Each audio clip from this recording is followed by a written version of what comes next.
بچپن میں اسکول میں اسلامیات کے ٹیچر کی ایک بات مجھے کبھی سمجھ میں نہیں آتی تھی۔ وہ اکثر کہا کرتے تھے کہ خوشی اور غمی کا تعلق حالات سے نہیں بلکہ سوچ سے ہوتا ہے۔ اس بات کا مطلب مجھے پچھلے ہفتے سمجھ آیا جب میں اپنی مصیبتوں کی لسٹ لے کر ایک بزرگ کے پاس پہنچا۔ بزرگ نے پوچھا کیسے آنا ہوا؟ میں نے کہا زندگی مسائل سے گھری ہوئی ہے، آپ حل بتائیے۔ بزرگ مسکرائے اور کہنے لگے مسئلہ بیان کرو۔ میں نے پہلا مسئلہ بتایا۔ اس مشکل دور میں بڑی مشکل سے سیونگ کر پاتا ہوں اور کوئی نہ کوئی ایسا کام نکل آتا ہے کہ میری سیونگ اس میں ختم ہو جاتی ہے۔ بزرگ نے کہا یعنی تمہیں اپنی مشکل دور کرنے کے لیے کسی کے آگے ہاتھ نہیں پھیلانا پڑتا۔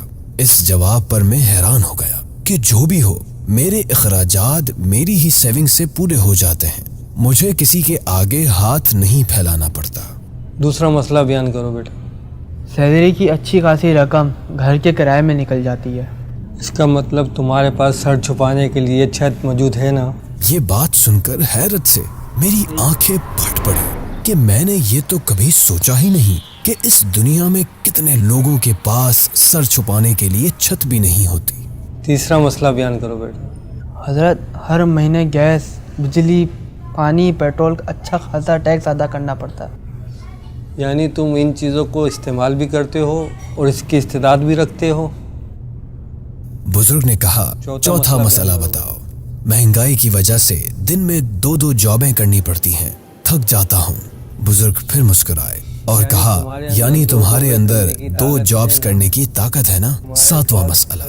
میں نے کہا ساتواں مسئلہ کوئی مسئلہ ہی نہیں رہا، آپ نے میری سوچ ہی بدل دی، گویا کہ مجھے خوش رہنے کا فارمولا دے دیا۔ بزرگ نے قرآن کی آیت پڑھی، لا یکلف اللہ نفسا الا وسعها۔ اللہ تعالی کسی پر طاقت سے زیادہ بوجھ نہیں ڈالتا، لہٰذا غریب پر زکوٰۃ نہیں، نادار پر حج نہیں، بیمار پر نماز میں قیام فرض نہیں، اور سب کا خیال رکھتا ہے۔